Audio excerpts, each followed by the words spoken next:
When we started out, Jim had this idea that he wanted all these different creatures that he developed with Brian Froud to speak different languages. And that tied in with the theme of the movie, that all of these different creatures had a lot in common, but somehow they'd been separated. And the point of the movie was to bring them all together and reform what was sundered and undone shall be whole, the two made one.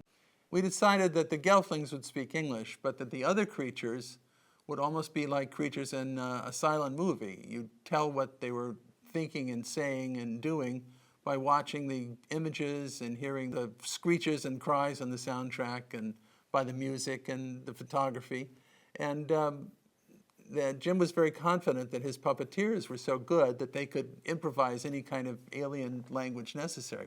Jim put the movie together with the Skeksis speaking no English, and showed it to some audiences with music and effects and opticals and everything done.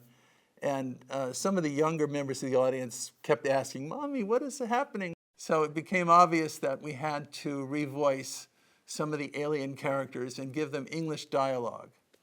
And so Jim and I spent several weeks in a hotel room in Toronto in the middle of the winter, watching the movie frame by frame, counting the number of times the puppets would flap their lips so that I would be able to write new dialogue in English to correspond to what the puppeteers had improvised on the set. And an odd result of this was that the English dialogue that I finally came up with has a strange, weird alien quality that I don't know if I could have achieved in any other way.